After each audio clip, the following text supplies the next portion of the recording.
എന്തോ ചോദിക്കാനുണ്ടെന്ന് ആ പറഞ്ഞു. അത് എനിക്ക് നിങ്ങളെ കേക്ക് ഷോപ്പിലൊരു ജോലി തരുമോ? ഉദ്ദേശിച്ച ചോദ്യമായിരിക്കില്ല അല്ലേ ഞാൻ ചോദിച്ചത്? താൻ ആ ചോദ്യം ചോദിക്കാൻ നന്നായി. ചിലപ്പം താൻ ഉദ്ദേശിക്കുന്ന ഒരു ഉത്തരമായിരിക്കില്ല ഞാനും തരുന്നത്. മനസ്സിലായില്ല. ഞാൻ നാട്ടിൽ വന്ന് സെറ്റിൽ ആകാൻ വേണ്ടിയാണ് കേക്ക് ഷോപ്പ് തുടങ്ങിയത്. ഇനിയിപ്പം അതിൻ്റെ ആവശ്യം ഉണ്ടാവില്ല. ഞാൻ അബുദാബിയിലേക്ക് തിരിച്ചു പോവുക. ഇനി ആ കേക്ക് ഷോപ്പ് ആർക്കെങ്കിലും കൊടുക്കും. അല്ല, അപ്പൊ അമ്മേനെ ഹോസ്പിറ്റലിൽ കൊണ്ടുവരണ്ടേ? അതിന് വേണ്ടി വരില്ല. അമ്മ ഓക്കെ ആയോ? ഹായ്, സ്കാനിങ് റിപ്പോർട്ടും ബാക്കി ടെസ്റ്റ് റിപ്പോർട്ടും എല്ലാം കിട്ടി. Final stage of CJD, rare disease എന്നാണ് ഡോക്ടേഴ്സ് പറഞ്ഞത്. നമുക്ക് അവർ പറയുന്നല്ലേ വിശ്വസിക്കാൻ പറ്റുള്ളൂ. എന്നാലും ഞാൻ പുറത്തുള്ള എൻ്റെ ഫ്രണ്ട്സിനോട് ചോദിച്ചു. അവരും പറയുന്നത് ഇത് ക്യൂറബിൾ അല്ലെന്നാ. അമ്മയ്ക്ക് പണ്ട് തൊട്ട് എന്തൊക്കെ പ്രശ്നങ്ങളുണ്ടായിരുന്നു. എപ്പോൾ വെച്ചാലും തലവേദന, നടുവേദന.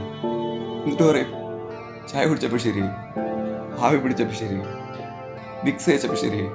ഇതൊക്കെ വിശ്വസിച്ച് പൊട്ടൻ ഞാൻ കണ്ട നാട്ടിലും കിടന്നു. പക്ഷെ അമ്മയ്ക്കറിയായിരുന്നു അമ്മയ്ക്ക് എന്താ പ്രശ്നമുണ്ടെന്ന്. അതാ അന്ന് ഞാൻ പറഞ്ഞില്ലേ, എന്നെ കല്യാണം കഴിപ്പിക്കാൻ വേണ്ടി നാട് മൊത്തം കിടന്ന് ഓട്ടപ്പാസിലായിരുന്നു. പാവം. ഡോക്ടേഴ്സ് പറയുന്നത് അമ്മയ്ക്കിനി കുറച്ച് ദിവസം കൂടിയേ. എന്താ അങ്ങനെ? അവരാരതൊക്കെ പറയാൻ? മനുഷ്യർക്ക് മുകളിലൂടെ കാര്യങ്ങളില്ലേ? ഇല്ലേ? വിഷമിക്കല്ലേ. വിഷമോ? ഇതിൽ കൂടുതൽ എന്ത് വിഷമം? എൻ്റെ അച്ഛനും അമ്മയ്ക്കും ഒറ്റ മോന. ഈ ഒറ്റയ്ക്ക് ജീവിക്കുമ്പോൾ ഒരു ഫീലുണ്ടല്ലോ, ഒരു അഭിപ്രായം ചോദിക്കാൻ ആരുമില്ല, ഒരു ആവശ്യം വന്ന ആരുമില്ല, ഒരു പ്രശ്നം വന്ന ആരുമില്ല, എല്ലാം ഒറ്റയ്ക്ക്. ഈ സ്വന്തം ഇഷ്ടത്തിനല്ലാതെ എന്തെങ്കിലും കാര്യം ചെയ്യുമ്പോൾ ഒരു പ്രഷർ ഉണ്ടല്ലോ. എൻ്റെ അച്ഛൻ്റെ അമ്മയുടെ കാര്യങ്ങൾ നോക്കാൻ ഞാനേ ഉള്ളൂ എന്നുള്ള ഒരാദി. പാവൻ്റെ അമ്മ.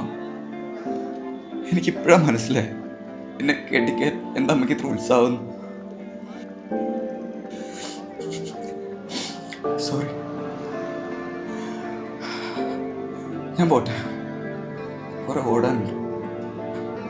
ഒറ്റയ്ക്കേ ഉള്ളൂ.